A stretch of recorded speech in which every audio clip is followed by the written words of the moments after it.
सबैजनालाई मेरो आदरपूर्वक जय मसी। मेरो नाम अभिज्ञा गराली हो। आज म हजुरहरूलाई परमप्रभुद्वारा निको पारिएको एक व्यक्तिको बारेमा भन्नु गइरहेको छु।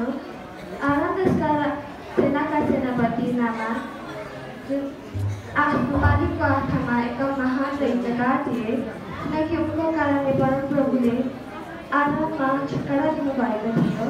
तर उनी एक कोरी थिए र उनले एक दिन इजरायलबाट एक चिठीलाई गरेर ल्याउनुहुन्छ। ल्याएर उनलाई आफ्नो पत्नीको चाकरीमा राखिन्छ र त्यो चिठीले भन्छ, मेरो मालिक समारियाको परमेश्वरको अघि भइदिएको भए कति असल हुने थियो। उहाँले मेरो मालिकलाई निको पारिदिनुहुन्थ्यो। जब यो कुरा नामानले सुने तब उनी आरामका राजा घाटा गए र उनलाई त्यो चिठीले जे भनेको भने र आरामका राजाले भने, तिमी जाऊ, म तिमीलाई एउटा पत्र दिनेछु र इजरायलको राजालाई देऊ। र नामान गए, केही सुन, चाँदी र 10 जुत्ता लिएर गए र इजरायलका राजाबाट पुगे र इजरायलका राजालाई त्यो चिठी दिए। जब यो चिठी इजरायलका राजाको हातमा पुग्यो तब उनले त्यो पढे। त्यसमा यसो लेखिएको थियो, हजुरबाट मैले आफ्नो एक कर्मचारी पठाएको छु, हजुरले उनलाई निको पारिदिनु होला।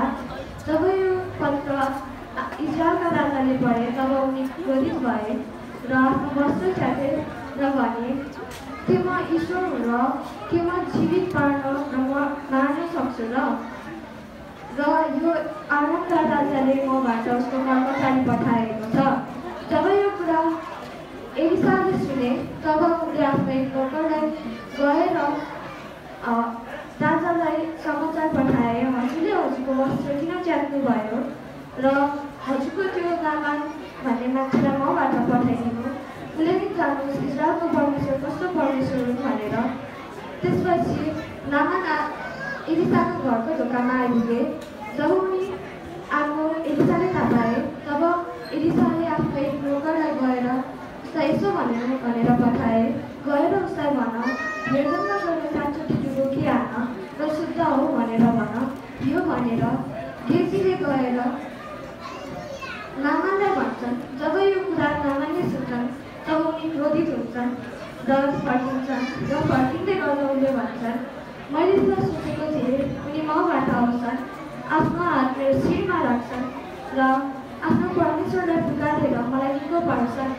कि हाम्रो देशको आराम देशको नदीहरू इजरायल देशको नदीहरूभन्दा उत्तम छैनन् र? जब यो कुरा उनको नोकरले सुन्छन् तब उनले एकजना नोकरले भन्छ, मेरो पिताज्यू, हजुरलाई योभन्दा बढ्ता काम गराएको भए कि हजुरले गर्नु हुँदैन थियो र? हजुरलाई त गएर यर्दनमा गएर 7 चोटि डुबुकी हानेर शुद्ध मात्र हुनु भनिएको हो।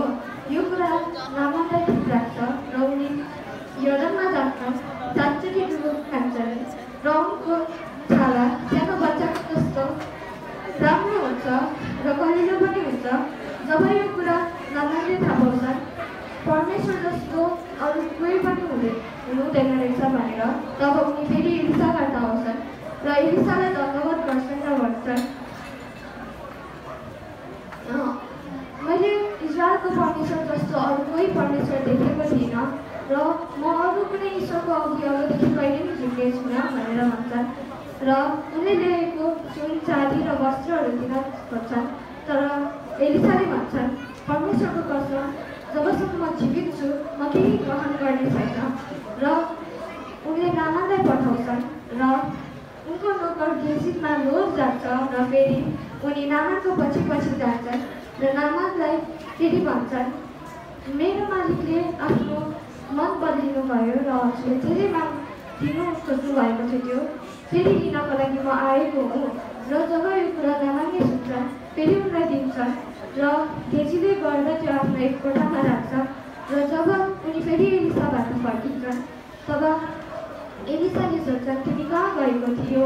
तब उनले भन्छन्, मेरो प्रभु, म त यही थिएँ, म त कहीँ गएको थिइनँ। तब एलिसाले भन्छन्, के तिमी नामानको पछि जाँदाखेरि के मेरो मन तिमीसँगै गएको थिएन? तब गेजीमा नामानको त्यो कोर सरिहाल्छ र एलिसाले भन्छन्, अब अबदेखि तिमी र तिम्रो सन्तानहरू सबैमा यो गुण टाँसिरहनेछ। हामीले यो कथाबाट सिक्छौँ परमेश्वरको हामीले सानोभन्दा सानो आज्ञा पालन गर्नुपर्छ र सेवा गर्नुपर्छ। धन्यवाद।